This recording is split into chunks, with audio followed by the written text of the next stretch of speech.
How's it going, everybody? I am Seth Hensler here with Red Eye Garage and Kaiser Willys Auto Supply. We have Tanner Martin here today, and as you see, this Jeep is a little bit different than all the other Jeeps here, so we wanted to highlight this build and have Tanner tell us some things about this cool project. So before we get to that though, Tanner, can you tell me a little bit about how you got into Jeeps? Let's see, I would say 2015, 2014, something like that. I had a friend that had a 2A, and she's always a project Jeep. Yep. I live in Florida. Okay. So there was no like off-roading or wheeling or anything down there. And never fixed it, never got it going. I ended up getting it. Anyway, really, I never got it going either. So that kind of like, I caught the bug. Mm-hmm. And then I ended up getting a World War II Jeep after that, and just, I don't know, kind of, and then after I came up north, actually having mud and stuff to drive on. Places to wheel. Completely, caught the bug. So, I guess just being around them, you know. But, cool. But seeing Jeeps back in the day was always a, you know. The little kid dream, you see the cool Jeep. I was always in TJ, I always was into TJs. Okay. Yeah. Like my first car was a TJ, but Flatties took me a little bit. Yeah. So Tanner, this Jeep has a Kubota in it, correct? Yes. And I met you a few years ago at the Willys Spring Reunion, and you had other Kubota Jeeps. So you've done, this is not your first Kubota swap. You are the one who gave me the Kubota idea, the Kubota swap idea. This is my fault. Yes. So I had my GPW, I got it from Texas, fixed it up a little bit, and I brought it to the show in that must have been 2018, maybe? Yeah, that sounds about right. And then you had your Jeep there. Yeah, it was the first year I had that running. Yeah, and me and Mike were both really interested in it, and you're like, yeah, dude, everybody does that swap, the Kubota swap or the Volkswagen swap. And when I saw what you did to your firewall, I was like, I'm not a body guy, don't want to do it. I saw wiring, and then in my brain, check engine lights. I'm like, Kubota sounds easy to me, and it actually, that's what my first swap was, and it was easy to me. So, you know, then you kind of stick with what you know. Yep. But yeah, so you're to blame for all of this. Oh, well, I don't know whether you should thank me or I should apologize to you. Well, and you said join the Diesel Willys group that day, so then I did, The rest that was back when there was, what, 30 or 40 people, I think? And now there's like almost 2,000. 2,000, yeah. The rest is history. Yeah, exactly.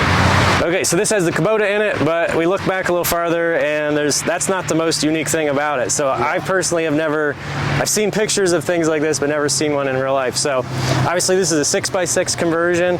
So tell us what made you, that's what people always ask me, why'd you do it? Why'd you do it? What made me do it is I was about 5-6 years old, and I was riding with my grandfather, and we went past this barn, and there was like like the old school Argos, like back when it used to be orange. The little swamp, like the amphibious things. So it was called a Sierra back, like it was pre-Argo. Okay. Super old, but I always wanted one. So like every year for Christmas, I'd be like, Grandpa, I want a six-wheeler, I want a six-wheeler, I want a six-wheeler.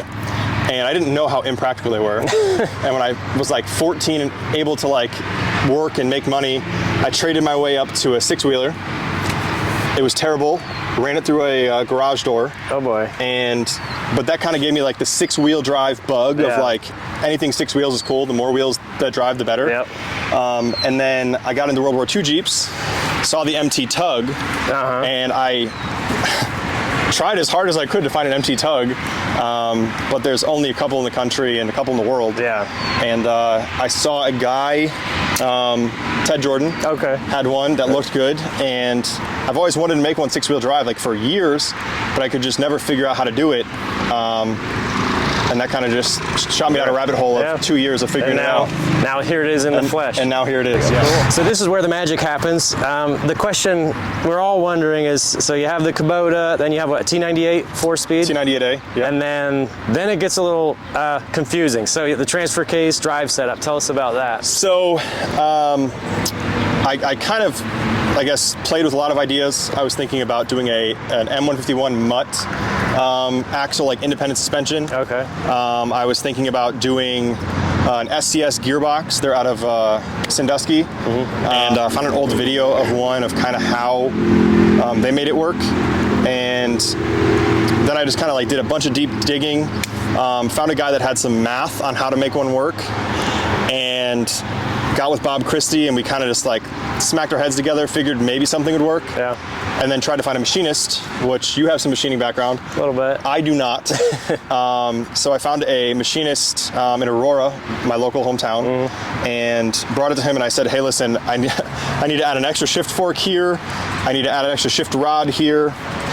So essentially it's like a Spicer 18 case with an extra hole. So and, yes, and so you're driving case, off the PTO cover and the original output. So a lot of people think it's driven off of PTO, but it's not. So when you're changing high and low, that also changes high and low to both outputs. Exactly. Okay. So I have one stick is middle axle. And technically front axle, and then one stick is designated rear axle, so I can do high and low, and then 2 and 4 as well. Okay. So I can do 2, 4, and 6. A lot of different combinations with 4 different sticks. Exactly. Yeah, because I think a lot of people often assume it's just a tag axle, and it's just for looks. Even yesterday, a guy came up, he goes, "Oh yeah, tag axle, cool." And I can attest. We went to Southington Off-Road Park, and he had all 6 tires spinning. And it impressed me just how it got around. It's like a mini deuce and a half. Yeah, exactly. Very cool. It's and then 3 Mahindra Roxor axles as well. Okay, so they're like a Dana 44 copy. Yep. Yeah. I just wanted a 373 gear because you don't know the Kubota life, but having no RPMs gives you no speed. So is it disc brake? So it's disc, drum. Okay. And yeah, so 373s to kind of keep some speed up. Yeah, very cool. So having done this and you did all the work and you've been driving it, if you could do anything different, what would you do? I hate that question when people ask me, but I had to ask. I honestly, it's not that I don't know if I would do it again. The transfer case was it was honestly, it stressed me out for like a year because I had the frame done, I had the suspension, everything done. Like I was taking pictures of it right when I finished the orange one. Okay. So a year ago, it was good to go, and the only thing that I couldn't figure out was transfer case. Yeah. And I took it to one machine shop, had it there for about 6 months. They couldn't do it. They kicked me down the road. Yeah. So if I were to do it again, I would probably do the SCS drop box. Okay. Or I would. An MT tug is a little longer factory. Yeah. I would stretch it out maybe another 1.5 feet, 2 feet. I do an NP 205 doubler reverse, flipped over, and then run that. That's a lot of TJ guys do. Yeah. So that sounds like either way solid setup and So that's something I would do differently. Yeah. And I mean the Kubotas are great. I love the Kubotas, but I don't know, the T98 too. The Kubota takes up a lot of space, and then the T98 stretches you back a little bit more. So I would probably try it with a little flatty and a T90. Okay. So flatty T90 and then stretch it out a little bit. Actually, with a flatty and T90, you might be able to squeeze the 205 in there. Who knows? Well, that's a winter project. Yeah, exactly. All right, Tanner, well, thank you for showing us this Jeep. I'm going to show a little clip right here. This is Tanner the other day at Southington, going up some obstacles. And we're going to get 2 birds with 1 stone here because Tanner is also our Broken Jeep Award recipient. What'd you break? The rear perches snapped off? I broke the spring perches on the rear axle. So on behalf of Kaiser Willys, here's $150 to fix your broken Jeep. Every year we do this. Heck yeah. And 15 Jeeps yesterday, and he was the only one that broke. I was the only one that broke. But he finished the day, and we're back here still running. It's fixed now. Yeah, he got back and welded it. Maybe. So, we got to redo it. Yeah, but thank you very much for your time. Thank you, brother. And would you mind giving us a little drive around demonstration before we by all means. pack it up? Yeah, cool. Yeah, we want all 6 wheels, right? Yeah, let's do it.